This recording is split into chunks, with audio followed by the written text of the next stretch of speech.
in the heart of a bitterly cold November night, where the chill seeps into your very bones and makes every attempt to stay warm a struggle saint.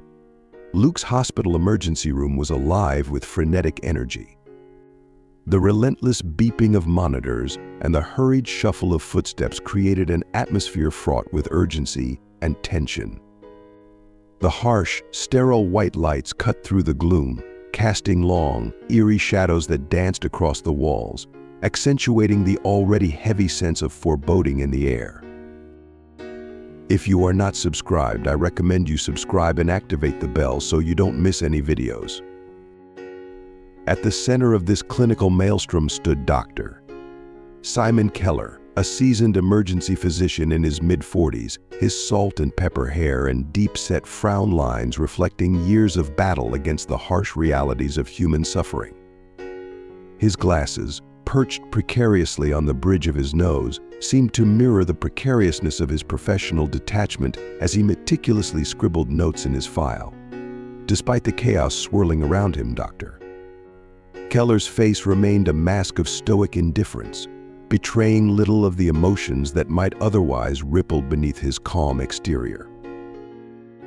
The triage nurse, Lydia, a younger woman with sharp, perceptive eyes that missed nothing, approached him with an urgency in her voice that cut through the din. "Dr. Keller, we have a new patient coming in," she said, her tone imbued with a palpable sense of alarm. A man in his mid-30s, suffering from severe abdominal pain. He's in excruciating discomfort. Dr. Keller's gaze shifted from his notes to Lydia, his expression inscrutable. "Give me the details," he requested, his voice betraying no hint of the internal conflict that simmered just beneath the surface. As Carlos, the new patient, was wheeled into the emergency room, his anguished cries cut through the clinical coldness of the space. Yet Dr. Keller's reaction was not what one might expect from a man who had seen the full spectrum of human pain. Instead, his decision to disregard Carlos was driven by an insidious prejudice, a bias that saw the patient not as a human being in desperate need of care, but as an embodiment of stereotypes that clouded his judgment. The room seemed to close in around Carlos as he writhed in pain, the cruel irony of his suffering magnified by Dr. Keller's indifferent demeanor. It was not until Lydia, driven by a fierce sense of justice and compassion, intervened that the oppressive atmosphere began to shift. Her challenge to Dr. Keller's unyielding stance forced him to confront a pivotal moment of reckoning. Would Dr. Keller choose to remain ensnared in his own prejudiced biases, or would he rise to the occasion and confront the moral abyss that lay before him?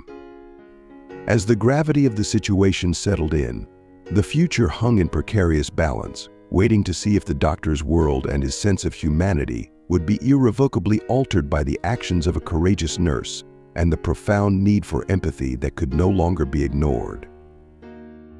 Carlos Mendez is the name, Lydia said, her voice tinged with an undercurrent of concern as she briefed Dr. Keller.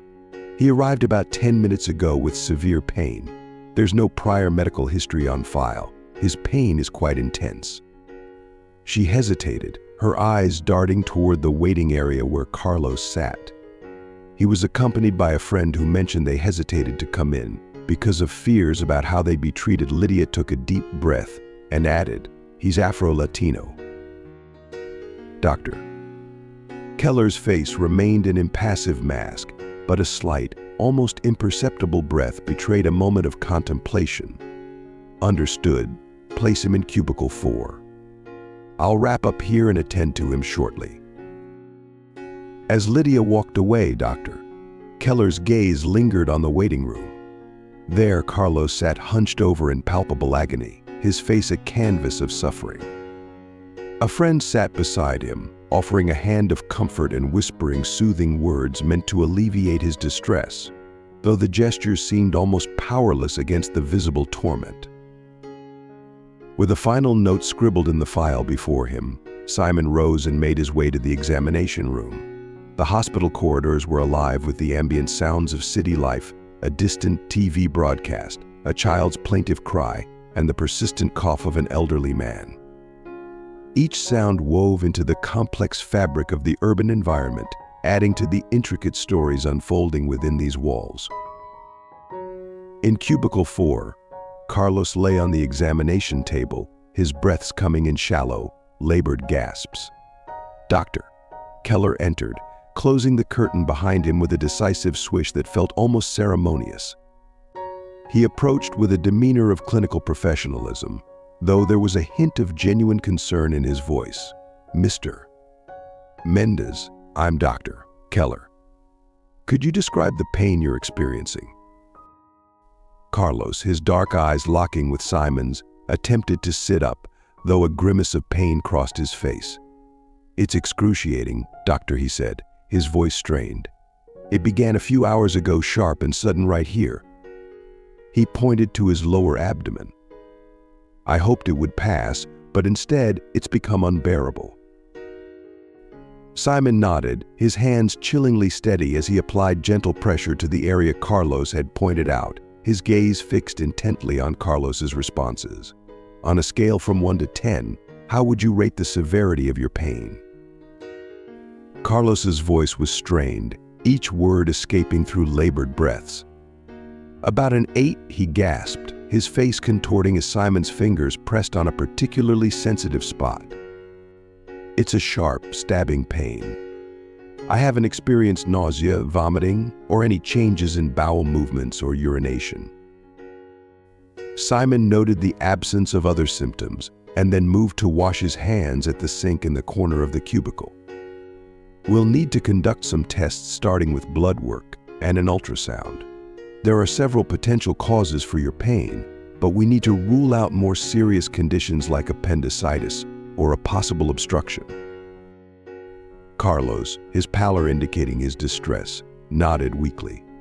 "Thank you, doctor," he managed, his voice barely above a whisper. As Simon meticulously filled out the forms for the required tests, he noticed Carlos's friend casting him a look from the other side of the curtain. The friend's eyes held a guarded skepticism, a reflection of the weary distrust that often colored interactions in this part of the city, where genuine trust was a rare commodity, as elusive as warmth on a frigid November night. Simon handed the forms to Lydia, who had been waiting outside the cubicle. "Please expedite these tests. I need the results as soon as possible." "Certainly, doctor." Keller Lydia replied, her eyes lingering on Simon with an unspoken question. "Everything all right?" Simon hesitated, his gaze momentarily distant, lost in thought. "Just ensure that he receives prompt care," he instructed, his tone carrying an edge of unspoken urgency. The emergency room continued its relentless pace, an unending churn of crises and human suffering. Simon Keller, ensconced in his role of clinical authority, moved through the chaos with a practiced ease. Yet, as the hours ticked by, his thoughts kept drifting back to cubicle 4. There was an unsettling sensation in the air, a disquiet he couldn't fully grasp, a sense that tonight might demand more from him than the usual routine. The undercurrents of bias, empathy, and humanity began to weave a complex tapestry, hinting at a deeper story that Simon Keller would soon be forced to confront. As the clock on the wall of St. Luke's hospital ticked past midnight, its rhythmic cadence seemed to echo through the labyrinth of the emergency room, offering a steady counterpoint to the sporadic flurry of activity. In the dimly lit hallway, Dr. Simon Keller moved with a deliberate, reflective pace towards the staff room, his steps weighed down by the burden of both exhaustion and contemplation. The room itself was a cramped, cluttered space that bore the scars of countless shifts, its walls marked with the wear of time, and its air thick with the mingled scents of bitter coffee and persistent antiseptic. Simon poured himself a cup from the aging coffee machine, its sputtering and hissing a familiar, if unreliable, background noise. The pungent aroma of the brew filled the small room, yet it did little to stir his senses as he remained lost in thought, staring into the depths of his coffee. Lydia, the triage nurse, entered quietly, her presence barely disturbing the heavy silence that enveloped the room. She observed Simon for a moment, her gaze soft but perceptive, before breaking the stillness. Any updates on the Mendes case? Her voice was gentle yet probing, carrying a depth of concern that extended beyond mere medical status. Simon set his cup down with a clink, his eyes locked on a chipped spot on the wall, as though the imperfections there could offer him some clarity. "The tests are still underway. We should have results shortly," he said, his voice carrying a weight of regret. "I should have seen him sooner." The admission hung heavily between them, pregnant with unspoken truths and implications. Lydia leaned casually against the counter, her demeanor calm yet introspective. "It's not just about whether you saw him on time, Simon. It's about why you hesitated in the first place." Simon's jaw clenched, betraying his discomfort with the direction of the conversation. "I understand," he replied tersely. "Sometimes decisions are made in the heat of the moment, and those decisions—" Lydia interjected gently, "they reveal more about us than we often realize." A long silence followed, the kind that seemed to stretch and deepen with the weight of introspection. Simon was acutely aware of her point. The decisions he made, the rapid judgments about the order in which patients were seen, were more than clinical calls. They were mirrors reflecting the deeper, often uncomfortable truths about his own biases and preconceptions. Meanwhile, back in the emergency room, Carlos Mendes continued to endure the relentless pain. Though some of the more immediate, life-threatening conditions had been ruled out by the initial tests, the discomfort persisted. He lay on the gurney, shifting restlessly in search of any position that might alleviate the relentless stabbing sensation in his abdomen. Beside him, his friend O'Hare watched with a furrowed brow, his anxiety manifesting in the constant glances he cast toward the door, silently pleading for any sign of progress or reassurance. When Dr. Keller finally re-entered the examination room, the relief that washed over Jorge's face was palpable, though it was tempered by an evident weariness. "Doctor, how is he?" Jorge's voice trembled with a mixture of hope and concern, his eyes searching Simon's for an answer that would ease his burden and bring comfort to his suffering friend. "We've managed to rule out appendicitis and several other critical emergencies," Simon said, his voice carrying an uncharacteristic note of apology, softened by the weight of his earlier introspections. "We're still awaiting a few additional results.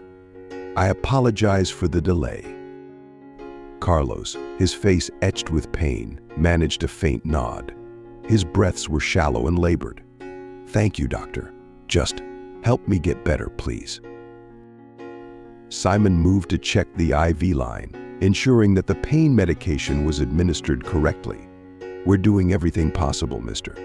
Mendes," he assured, his tone firm yet empathetic. As he spoke, the latest test results arrived through the hospital's internal messaging system. Simon's experienced eyes quickly scanned the data, searching for any irregularities. "It appears you may have an intestinal blockage," Simon said after a brief assessment. "We'll need to perform a CT scan to confirm, and if necessary, proceed with surgery."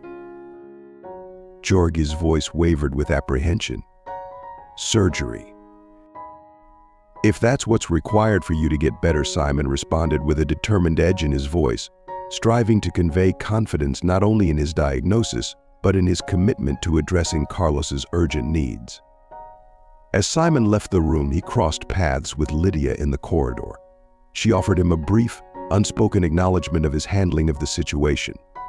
Yet, as he moved on, Simon's mind was far from preoccupied with her silent approval. Instead, he found himself engulfed in a storm of self-reflection. The hospital's chapel, though small and rarely visited at this hour, beckoned to him. The space was dimly lit by the flickering glow of candles, casting long shadows that danced across the walls. Simon took a seat in the last row of empty pews, his gaze fixed on the altar. Although he was not particularly religious, the quiet of the chapel offered a rare sanctuary for contemplation. He reflected on the biases that had subtly influenced his decisions, the snap judgments made under the guise of efficiency, and the profound impact these choices had on the lives of his patients. In the profound silence of the hospital chapel, Simon Keller wrestled with his shadows, confronting the deeply ingrained prejudices that had quietly seeped into his professional life. The chapel's serene ambience, punctuated only by the soft flicker of candles and the subtle aroma of incense, provided a stark contrast to the clinical coldness of the emergency room. Here, in this sacred stillness, Simon faced the sobering truth of how his own biases had unwittingly influenced his actions and decisions. As he sat in the dim light, the weight of his reflections pressed heavily upon him. The biases he had harbored, though subtle, had manifested in the way he prioritized patients, often skewing his judgment. This revelation was uncomfortable and disconcerting, but it was a necessary reckoning. Simon realized that the efficiency and clinical detachment he had relied on were not enough. They had to be tempered with genuine respect and empathy for every individual under his care. With this newfound clarity, Simon resolved to make amends not just for the decisions he had made in the past, but also for how he would approach his responsibilities moving forward. He understood that Carlos Mendez's case was more than a medical challenge. It was a poignant reminder of the human aspect of healthcare. It underscored the imperative that every patient, regardless of their background or circumstances, deserved not only medical expertise but also dignity and compassion. Returning to the emergency room, Simon carried with him a renewed sense of purpose. The chaotic symphony of beeping monitors and the hurried footsteps of medical staff seemed to fade into the background as he entered Cubicle 4. Here he faced Carlos Mendez with a sincerity that was both profound and transformative. "We're going to ensure you receive the care you need," Simon stated, his voice resonating with a conviction that went beyond mere reassurance. "I am committed to making sure of it." These words were not just a promise to his patient but a solemn vow to himself. They represented a pivotal shift in his approach to medicine, one that acknowledged the necessity of treating each patient with the respect and empathy they deserved. Carlos, who had been struggling with intense pain and discomfort, met Simon's gaze with a flicker of relief and hope. His expression softened slightly, reflecting a moment of trust that had been hard-earned. The road ahead was fraught with uncertainty. The night was still long, and the outcome of Carlos's condition remained unknown. Yet, Simon Keller had taken a significant step toward confronting and overcoming his own biases. In the quiet hum of St. Luke's emergency room, amidst the ceaseless activity and the occasional murmurs of urgent conversations, a subtle but profound change had begun. Simon understood that this transformation was just the beginning. The journey toward truly empathetic care was ongoing, and it required continuous introspection and adjustment. But in that moment, amidst the clinical cacophony and the steadfast presence of his colleagues, Simon felt a renewed sense of purpose. The commitment to offer not just medical care but also heartfelt compassion marked a new chapter in his career, a chapter defined by a deeper understanding of the human condition and a resolute dedication to serving every patient with the dignity and respect they inherently deserved. As we wrap up this story, it's a powerful reminder that discrimination and prejudice can have deep consequences, not only for those directly affected but also for those who harbor such biases. What have you learned from this story? Please share in the comments one lesson that resonated with you and that you'll bring into your own life. If you like this video, please leave your comment below, and don't forget to like, share, and subscribe to our YouTube channel for more thought-provoking stories and lessons. Thank you for watching.